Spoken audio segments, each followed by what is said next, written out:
তো ব্যবসায়ী সামগ্রীর জাকাত কিভাবে আদায় করবেন? ব্যবসায়ী সামগ্রীর জাকাত আপনি দোকানে যে সমস্ত পণ্য উঠাইলেন সেই পণ্য টোটালি হিসাব করে জাকাত দিতে হবে। এখন উদাহরণস্বরূপ আপনি জাকাত 28 মে আপনার উপর জাকাত ফরজ, জাকাত আদায় দিতে হবে ডেট। এই জাকাত কিন্তু আপনি আগে পরে করতে পারেন। হঠাৎ করে সমস্যা এগুলো আপনি এখন অন্য অর্থনে জাকাত দিয়ে দিতে চাচ্ছেন, এটা আপনি বছরে যে কোনো সময় আপনি এটা দিতে পারেন। দেওয়া পরবর্তীতে এটা কি করবেন? শেষে হিসাব করে জাকাত থেকে বাদ দিতে পারেন। আপনার সমস্যা হলো জাকাত 15 দিন 1 মাস পিছিয়ে দিতে পারেন। আপনার ব্যবসায়ী পণ্য আপনার জাকাত এমন হলো যে এই আজকে জাকাত আপনার উপরই, কিন্তু 2 দিন আগে পণ্য কিনছেন, দোকান ফুল করছেন, ওইটাও হিসাব করতে হবে, জাকাতে কাউন্ট করতে হবে। এটা আপনার ওইটাও জাকাতে কাউন্ট করতে হবে। তো ব্যবসায়ী পণ্যের জাকাত যেটা টোটালি হিসাব করতে হবে। আরেকটি বিষয় হলো যে স্বর্ণের জাকাতের একটা বিষয়। অনেকে জাকাতের মাঝে এটা করে যে আমার সম্পদ এবং আমার স্ত্রীর স্বর্ণ মিলিয়ে জাকাত, এটা না। আপনার স্ত্রীর সম্পদের মালিকের জাকাত স্ত্রী দিবে। স্ত্রীর স্বর্ণের হিসাব এটা তার সম্পদ, সেটা সে দিবে, আপনি নয়।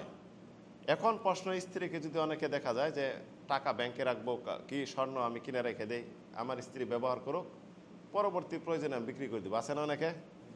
কিনা জমায় স্ত্রীদের প্রয়োজন সব বিক্রি করে দেয়। তো এটা কিন্তু আবার স্ত্রীর সম্পদ হলো না।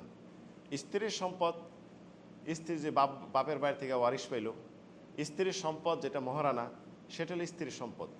আপনি স্ত্রীকে হাদিয়া দিলেন, এই স্ত্রীর সম্পদ, তার সম্পদের জাকাত সে দিবে। স্বর্ণের যত বড় স্ত্রীর স্বর্ণ আছে এটা আপনার সাথে কাউন্ট করার প্রয়োজন নেই, আপনার সাথে যোগ করে আপনি জাকাত দিতে পারেন। আপনার সম্পদে আপনি জাকাত দেবেন। জাকাত নিয়ে আবার কিছু চালামি আছে। এইগুলি প্রশ্ন মহিলাদের কাছ থেকে আসে যে আমার 15 ভরি স্বর্ণ আছে, তো আমি চাচ্ছি যে আমার ছেলে মেয়ে আছে, তাদেরকে বিবাহ সময় হাদিয়া হিসেবে দিব। তো এখন আমি যদি এখন তাদের নামে রেখে দেই যে অমুককে এত বড়ি দিলাম, অমুককে এত বড়ি দিলাম, তাহলে কি আমার উপর জাকাত 85 গ্রাম হচ্ছে না? আমার জাকাত না দিলে চলবে না?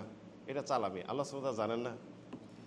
আর ব্যবসায়ী শরিকানার জাকাত, আপনি ব্যবসায়ী যখন শরিকানা একসাথে ব্যবসা করেন, পার্টনারশিপ ব্যবসা করেন, তখন জাকাতরে কীভাবে দিবেন? পার্টনারশিপ ব্যবসা করলে যে ওই ব্যবসা থেকে আমরা জাকাত বের করব, সকলেই জাকাতরা টোটালি হিসাব করে জাকাত দিয়ে দিবে। আর যদি বলে যে না, যার যারটা দিবে, তখন তার বাগে ওইখানে সে কত টাকা ইনভেস্ট করছে বা এখন কি ব্যবসা লাভ ঘাটতি মিলে কত আছে হিসাব করে তার জাকাত সে দিবে।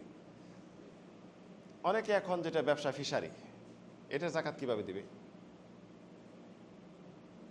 ভালো একটা ব্যবসা কিন্তু ফিশারির ব্যবসাটা, এটা জাকাত। আপনি মাছের জাকাত কেমনে দিবেন?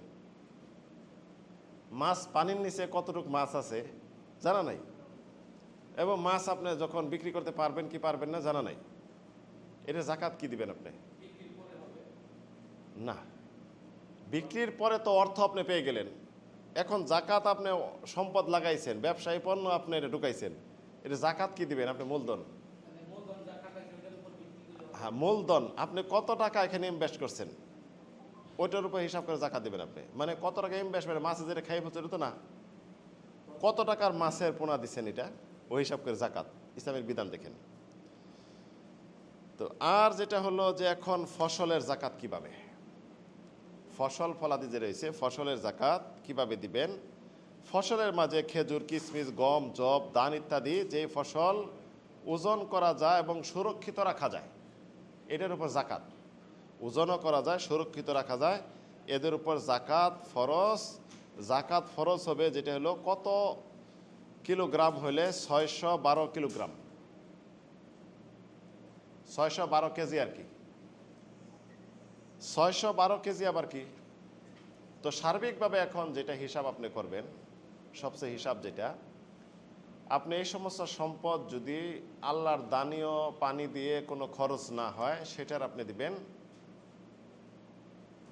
10 ভাগের 1 ভাগ। আর যেটা আপনি এখন কি ফ্রি হয় নাকি, কিছু দিতে হয় না? হয় না, খরচ করতে হয়। এখন খরচ করে যখন আপনি এটা ফসল ফলাবেন, তখন এটার 20 ভাগের 1 ভাগ, 20 ভাগের 1 ভাগ আপনি দিয়ে দিবেন। আপনার এই ফসলের জাকাত সেটা আদায় হয়ে যাবে। খনিজ সম্পদের জাকাত, খনিজ সম্পদ কি আমাদের? খনিজ সম্পদ কি? হ্যাঁ, গ্যাস, কয়লা, তেল, এটা তো আসল সম্পদ। স্বর্ণ, এগুলি সব আসল সম্পদ। এই খনিজ সম্পদের জাকাত আপনাকে দিতে হবে। পাওয়ার পরে যেটা খনিজ সম্পদ, সেটা জাকাত দিতে হবে।